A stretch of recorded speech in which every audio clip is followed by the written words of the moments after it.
Hey guys, welcome back to my channel. I'm Tatum, and today I'm going to be talking about something that's been weighing on my mind for a while now. Okay, so, you know how sometimes you meet someone new, and you just can't stop thinking about them? Like, they're on your mind 24/7, and you find yourself wondering what they're doing every single day.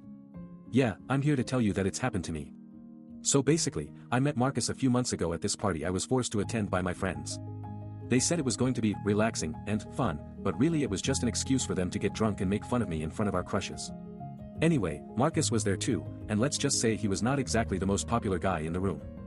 I mean, he's got this whole awkward thing going on, but somehow it works for him. Cruz, my best friend since high school, came up to me after a few drinks and whispered, "Hey Tatum, you need to talk to Marcus." And honestly, at first, I was like, what are you even talking about, Cruz? He's literally the most unapproachable person in the room. But then something just clicked. Maybe it was the way he smiled when we talked about our shared love of video games, or maybe it was the fact that he was actually listening to me for once without interrupting me, which is basically a miracle. Whatever it was, I found myself wanting to spend more time with him.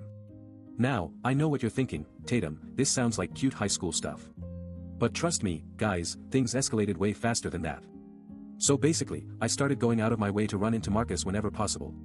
We'd talk on the phone for hours, and I'd show up at his doorstep unannounced just so we could hang out in person.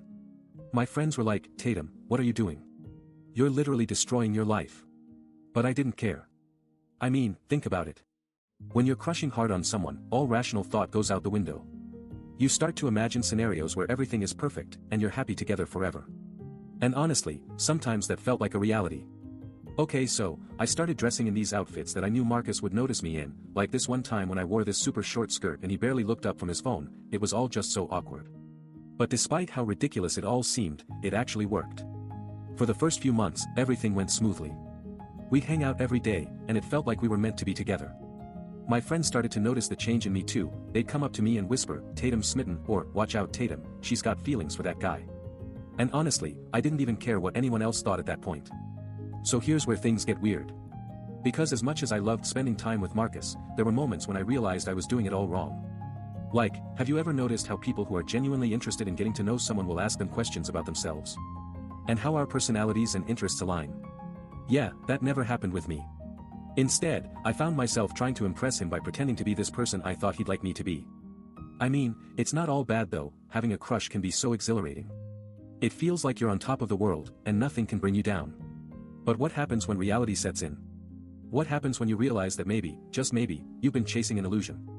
That's where things get really rough for me guys. Because right around this time, I started to notice some, let's call them, red flags. Like, Marcus would show up late to our plans without apologizing, or he'd leave his dirty socks on the floor. At first, I tried to brush it off and just tell myself that he was stressed or whatever. But then I realized that maybe these were actual signs of a bigger problem. And honestly guys, at this point I'm still trying to figure out if it's too late to turn things around, but for now, I'm just going to leave you with this thought: what happens when your entire identity becomes dependent on someone else's approval? Is that really healthy? I don't know right now. I've been thinking about this a lot lately, and the more I think about it, the more I realize how deep my obsession went. It wasn't just Marcus, I was talking to him every day, sharing every detail of my life with him like we were already exclusive. And honestly, guys, I'm not even sure if he was listening. He'd say things that sounded alluring on the surface, but when you really dig in, they're just empty promises. Like, remember that time he told me how much he loved my sense of humor? Yeah, turns out it was just a way to get me to laugh so we could take more selfies together.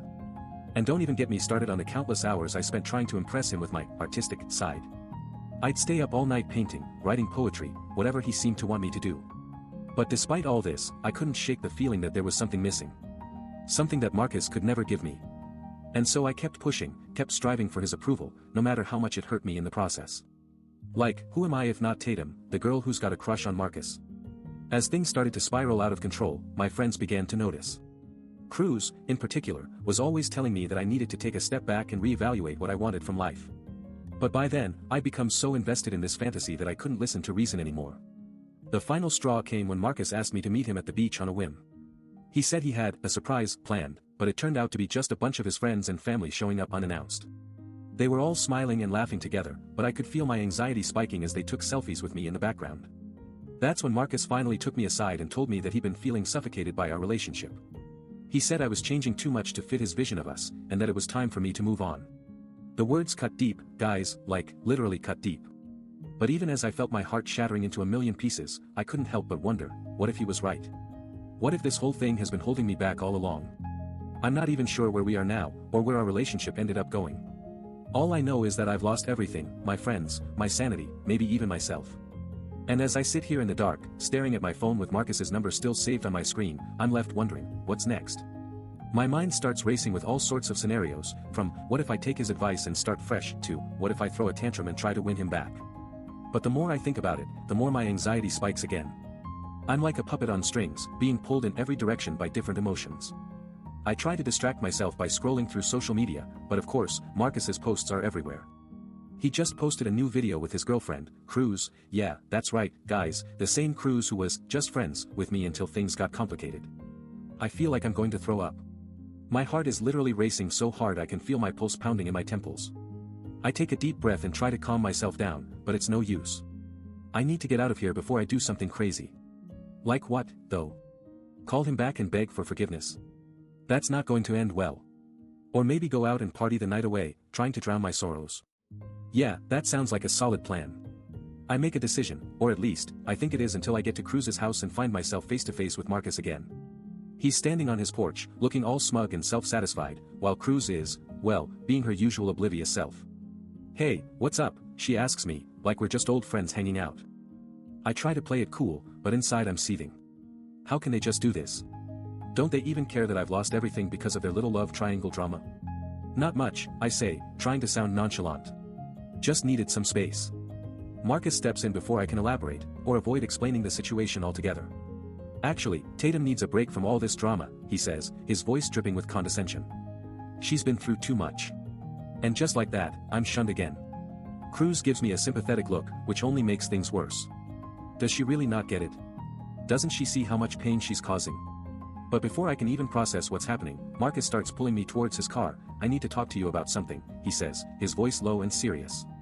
And just like that, we're headed into the unknown. What does he want to say to me now? Is this going to be my chance to finally get closure? Or is it just another reminder of why I'll never be good enough for him? I step into Marcus's car, feeling a mix of emotions swirling inside me, anticipation, anxiety, and a hint of desperation. We're driving through the city, the sounds of traffic and chatter outside muffled by the tinted windows. Marcus starts to talk before I even have a chance to ask what this is about. Tatum, we need to face the truth, he says, his eyes fixed on me in the rearview mirror. You've been trying to get my attention for months now, and it's getting old. You're not making any effort to actually talk to me or spend time with me, you just keep showing up at random places, expecting me to fawn all over you. He pauses, his voice rising slightly. And don't even get me started on that little incident with Cruz last week. I swear, Tatum, sometimes I think you're more interested in stirring up drama than actually being friends with us. My face burns as I feel a familiar surge of defensiveness, but I try to keep my cool. This isn't the time for excuses or justifications. Marcus wants something from me, and he's not afraid to tell me what it is. I know you're hurt, Marcus continues, his tone softening slightly. I know you've had feelings for me for a long time, but that doesn't mean I have feelings for you in return. And even if I did, Tatum, you need to stop trying so hard to change who you are to impress me. He pauses again, and this time he glances at his watch before turning back to me. We're running low on time. Meet me at the coffee shop downtown tomorrow at 2 p.m. We'll talk more about what's going on between us. The coffee shop? What does Marcus want to say there that can't wait until now? And why is he being so cryptic all of a sudden? As we pull up outside my apartment, I feel like I'm walking into a minefield. Part of me wants to push him away and make it clear that I'm not interested in his games anymore. Another part of me wants to beg for another chance, just one more chance to prove myself, to show Marcus that I'm worthy of his time and attention. I take a deep breath before opening the door and stepping out into the unknown. Tomorrow is going to be a long day. I walk into the coffee shop, my nerves on edge as I scan the room for Marcus's familiar face. He's already seated at a small table by the window, sipping on a cup of coffee and staring intently at me as I approach. We exchange awkward hellos before he leans in, his voice low and urgent. Tatum, can I be honest with you? I've been feeling really overwhelmed since we started talking again. Your intensity is suffocating me. You're always pushing for more, never satisfied with anything less. It's like you're trying to crush me under the weight of your own expectations. I feel a stinging sensation in my eyes as his words cut deep into my soul. How can he say this? Doesn't he remember all the times I've put myself out there, sacrificed for him? I'm sorry, I managed to choke out, trying to keep my voice steady. No, you're not, Marcus interrupts, his voice firm but laced with a hint of desperation. You need to listen to me, Tatum. I care about you, but your obsession is suffocating. You're drowning me in your own hell. I'm taken aback by the ferocity of his words. How can he see this? Doesn't he know how much it hurts? As we continue to talk, something shifts inside me. The masks begin to crumble, and I'm left standing there, exposed and vulnerable. Marcus, I take a deep breath before speaking. I think I've been using you all along. You're the one who's been holding this entire thing together for me. Cruz, my family, our friendship, it's all been an excuse to keep you in check. The words spill out of me like venom, and for a moment, Marcus looks like he's been punched in the gut. I'm sorry, I say again, this time with conviction. I was so scared of losing you that I lost myself. I'm not worth your time anymore. Marcus looks up at me, his eyes searching mine as if trying to see the truth behind my words. And then, something unexpected happens. He smiles.